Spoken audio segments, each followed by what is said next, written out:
Hello friends, this is KD sir from KD channel.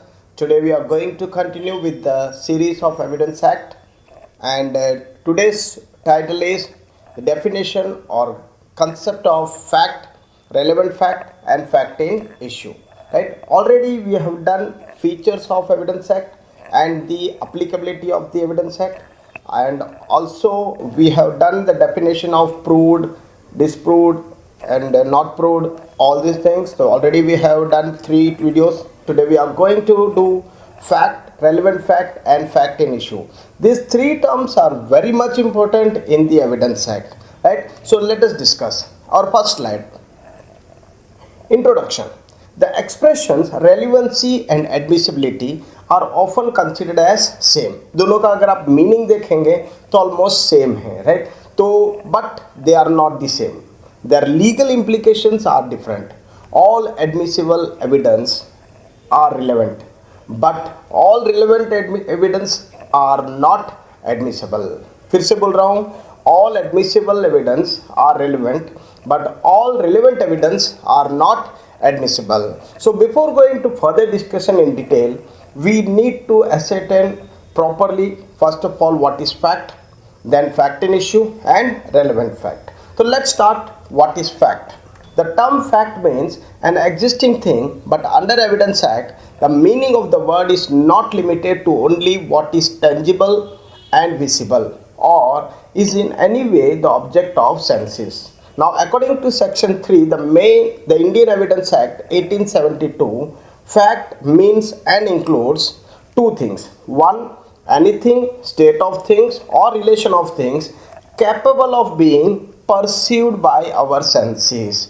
अगर आप देखो senses मतलब hear, hearing, taste, smell, seen and touch, right? अगर हम कहते हैं कि that man heard or saw something, this is sense, right? It becomes evidence or fact. Now that man said certain words, that is he said something, that is called fact. Now another thing, the mental condition, the mental condition of which any person is conscious. एक example ले लीजिए, a person has an intention, उसका intention ठीक नहीं था, वो ये सोच के आया था. This is what it is called intention and this is his mental condition, right? तो that man has certain reputation, उसका गुडविल बोलो, राइट? उसका क्या बोलते हैं, रेपुटेशन बोलो, ये सब चीज़ क्या है, उसका मेंटल कंडीशन बताता है. तो अगर आप देखें ये दोनों को, पहला वाले में देखें seen, touch, right, smell, ear, ये सारे चीज़ फिजिकल फैक्ट बता रहे हैं. Am I right? They all are physical fact और you can also say as external fact.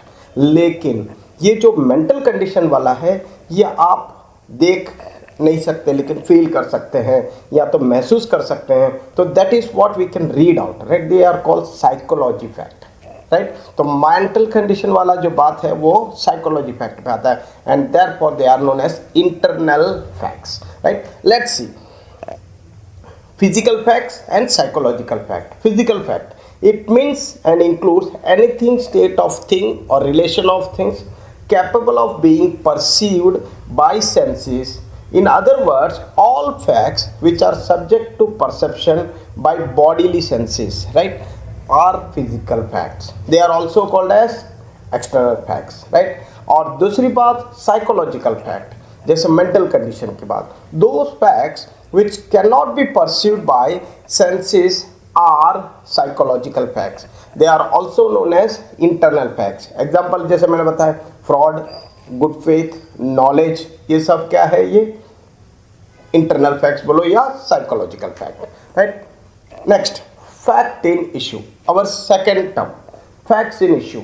The expression facts in issue means and includes any fact from which either by itself or in connection with other facts, the existence, non-existence, nature or extent of any right, liability or disability asserted or denied in any suit or proceeding necessarily keeps on following, right? This is what the definition says, right? So ये definition का अगर explanation देखें तो whenever under the provisions of the law for the time being in force relating to civil procedure, any court records an issue of fact, the fact to be asserted or denied, right? Either it can be accepted or denied. In the answer to such issue is in fact in issue, right? तो इस fact in issue के related हम एक example देखने वाले हैं और उस एग्जाम्पल को ट्रायल तक ले जाएंगे सो दैट आपको और अच्छी तरह से समझ पड़े और किस तरह फैक्ट इन इश्यू चेंज होते जाता है, बराबर, वो जरा देखते हैं. Let's see the illustration. A is accused of the murder of B. Now, at the trial, the following facts may be in issue. कौन सा देखो. सबसे पहले A caused B's death. A B के डेथ का जिम्मेदार है, राइट. नेक्स्ट, A intended, बराबर, उसका इंटेंशन ही ठीक नहीं था, तो उसका इंटेंशन के साथ उसने ये मारा, तो that is intended to cause B's death. Third, A had received grave and sudden provocation from B. B ने कुछ ऐसा किया कि A को रिएक्ट करना पड़ा और उस रिएक्शन में या उस प्रोवोकेशन की वजह से उसको B का मर्डर करना पड़ा.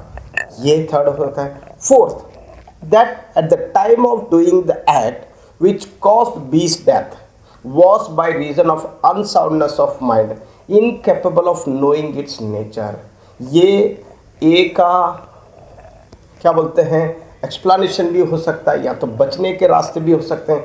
वो ये कहें सर मुझे पता ही नहीं था कि मेरा ये दिमागी हालत ठीक नहीं था और मुझे ये नहीं पता था कि अगर ऐसा करूँगा तो इसका अंजाम ये होगा. That is what the explanation, right. So fourth वाला ये भी फैक्ट्स इन इश्यू हो सकता है. तो अगर ये चारों फैक्ट को वन बाय वन हम देखते हैं, एक के बाद एक हम इसका एक्सप्लेनेशन देखते हैं. फर्स्ट वाला, that A caused B's death, right.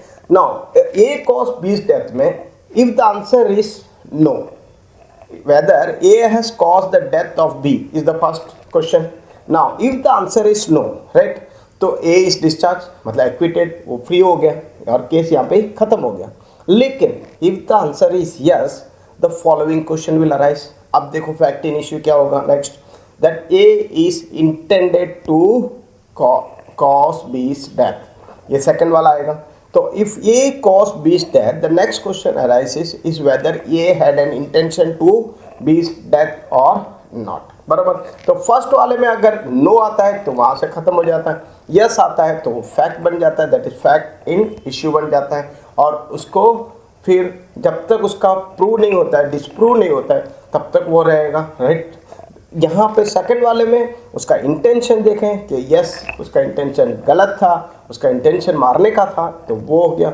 अगर नॉट है तो फिर दूसरी बात जो आ जाएगा, if the intention is present, it is murder or culpable homicide, then A is awarded the serious punishment, that is death or life imprisonment.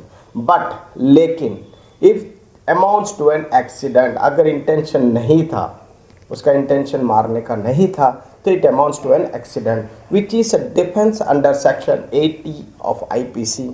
If the accident is by negligence, the punishment is just up to 2 years of imprisonment or fine or both, right?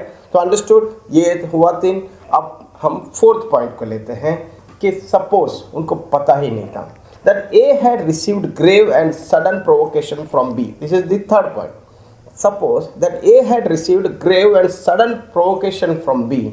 Now it refers to the question whether B is instrumental or responsible, right? B ने ऐसा कुछ किया, उसके वजह से ये हुआ, ये फाइंड आउट करना, that is called fact in issue. अब ये बनेगा तो the sudden provocation of A according to the cause of B's death. And fourth is that at the time of committing the act, whether A was incapable of knowing the nature and extent of the consequences. ये अगर ऐसा था तो इसकी वजह से क्या हो सकता है. सपोज वो नशे में, उन्होंने दारू पिया हुआ था, बरोबर. सपोज A नशे में था, तो नशे में उसका दिमाग की संतुलन नहीं होगा, तो शायद गुस्से में कुछ कर गया होगा, तो उसको पता नहीं था कि इसको ऐसा करने से ये सब हो सकता है, तो ये उसका एक्सप्लेनेशन हो सकता है. तो that by reason of unsoundness or other, if A caused B death intentionally, A may plead the defense on the ground that he was incapable of knowing the nature and extent of consequence of the act. He was doing due to insanity under section 84 IPC, he was drunkenness under section 85 and 86 IPC etc.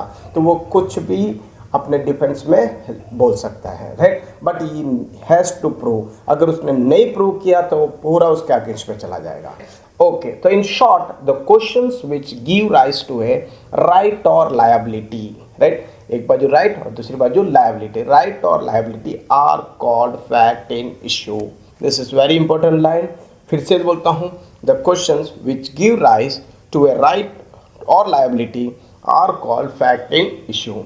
The fact in issue is also known by its Latin name factum probandum, or that which is to be proved. Okay, now let's move to the relevant fact.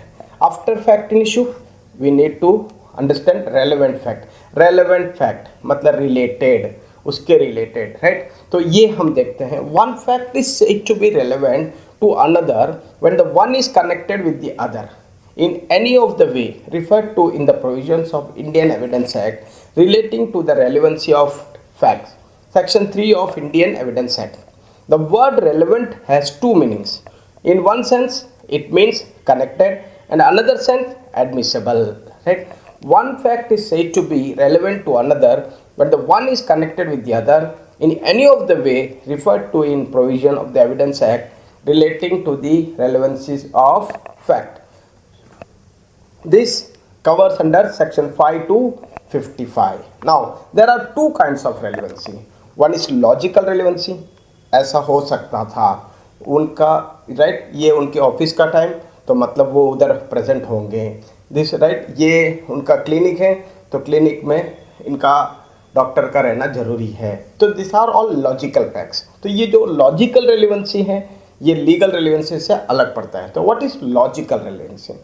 A fact is said to be logically relevant to another when by application of our logic it appears one fact has a bearing on another fact. वापस बोल रहा हूँ, one fact has a bearing on another fact, right? So next, legal relevancy.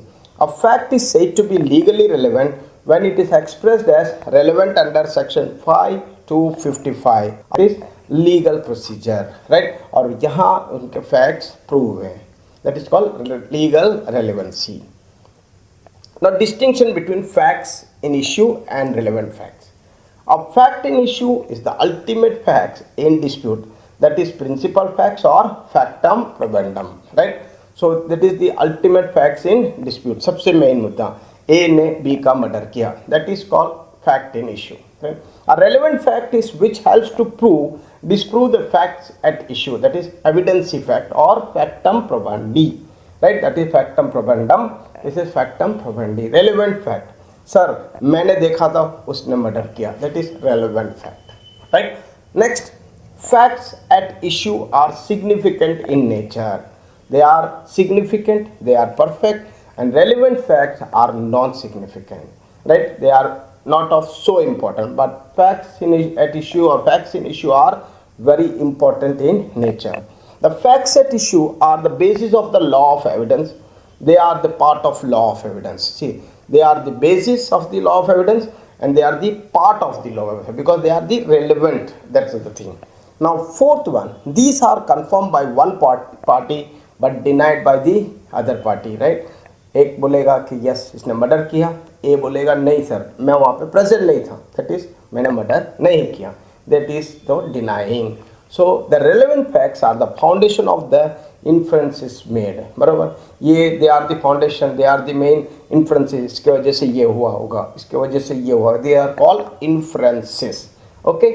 So this is the distinction between facts in issue and relevant facts. Now conclusion, the identification of the facts at issue is essential to a systematic solution of problems of evidence. Yes, एक बार facts in issue को हम लोग ने identify कर लिया तो the whole solution comes out and this way the structure is made or solved. For relevant facts, since the thought is related to something, it can be determined that the relevant fact is admissible if related to the fact in issue and not by the exclusionary rule. If it is related to fact in issue, the main fact जो है उसका related रहना जरूरी है, right. अब on one can focus on the exact way in which the evidence involve टेस्टिफाइज against it, and this way our this video about fact in issue and relevant fact comes to an end. I hope students and friends you understood it, right? Competitive exam हो या LLB का exam हो, ये आपका पूरा depth में और अच्छी तरह डिटेल में समझाया गया है, और मैंने स्लाइड टू स्लाइड इसका और स्लाइड बाय स्लाइड और इलस्ट्रेशन के साथ इसको एक्सप्लेन किया है। अगर आपको कुछ कंफ्यूजन है तो please write in the comment box. Thank you very much. Have a nice day. Let's meet in the next video. Bye.